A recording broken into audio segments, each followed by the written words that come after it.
Hello à tous, c'est Arthur Bacouche et on se retrouve aujourd'hui pour la 8e vidéo de la série 365 jours pour percer sur Instagram. Ma chaîne parle de réseaux sociaux et de marketing d'influence, donc si tu es intéressé par ces thématiques, n'hésite pas à t'abonner.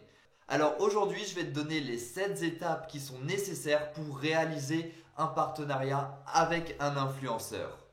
Tout d'abord, tu dois choisir qui est l'influenceur idéal pour mettre ton produit ou ta marque en avant sur ses réseaux sociaux.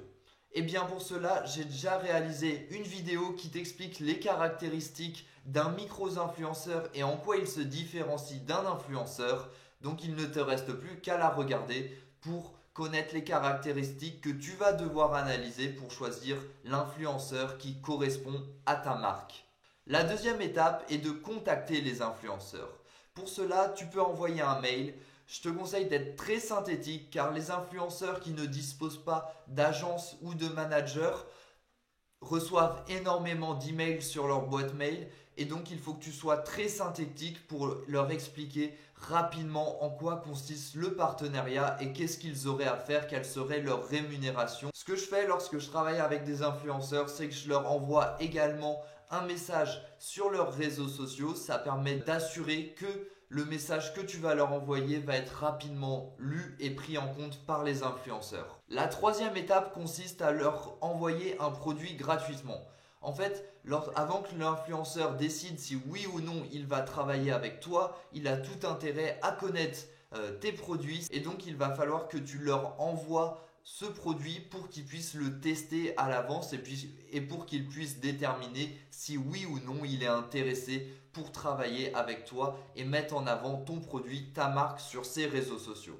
Cette troisième étape, tu peux la réaliser avant même de leur envoyer un message. Ça me permettra que quand ils ouvriront ton mail, eh bien, ils soient déjà au courant de qui tu es et du produit que tu proposes car ils l'auront déjà testé. Ensuite, tu dois leur proposer un contrat. Donc aujourd'hui, il existe deux types de contrats pour travailler avec des influenceurs. Le produit ou la prestation offerte en échange de la création d'un contenu. Donc tu vas offrir, je sais pas, un paquet de mouchoirs à un influenceur et lui, eh bien, il va mettre ce paquet de mouchoirs en avant sur ses réseaux sociaux. Ou sinon, le deuxième type de contrat est le produit ou la prestation offerte plus une rémunération en échange d'une production de contenu. Je te donne un autre exemple. Tu vas offrir ce paquet de mouchoirs à l'influenceur et tu vas en plus le payer 1000 € et donc il va prendre une photo de lui, mettre en avant le paquet de mouchoirs sur ses réseaux sociaux en échange du paquet de mouchoirs offert et de la rémunération. Ensuite, quatrième étape, il faut que tu leur transmettes un brief.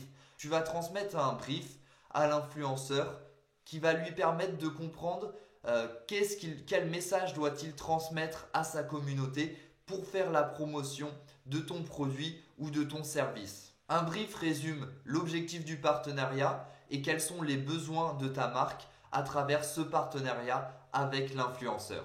Je te conseille de créer des briefs qui soient assez flexibles car en effet, un influenceur est avant tout un producteur de contenu et donc il a une créativité, il a une personnalité et si tu le restreins trop, eh bien le contenu qu'il va le créer va être mauvais. Donc sois assez flexible dans ton brief pour que l'influenceur puisse ajouter sa créativité à la promotion de ton produit qu'il va mettre en avant sur ses réseaux sociaux.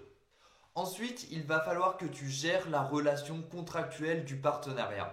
Car en effet, depuis quelque temps, la loi L121.1 indique que lorsque tu crées un partenariat avec un influenceur, l'influenceur doit l'indiquer lorsqu'il poste le contenu sur ses réseaux sociaux en ajoutant la mention que ce post a été effectué dans le cadre d'un partenariat commercial. Et pour finir, il va falloir que tu mesures après que l'influenceur ait réalisé la promotion de ton produit ou de ta marque. Il va falloir que tu mesures les résultats obtenus. Et ensuite, dernière étape, tu dois mesurer et analyser qu'est-ce qui a permis le partenariat avec cet influenceur. Tu dois analyser la performance de la campagne qui a été menée.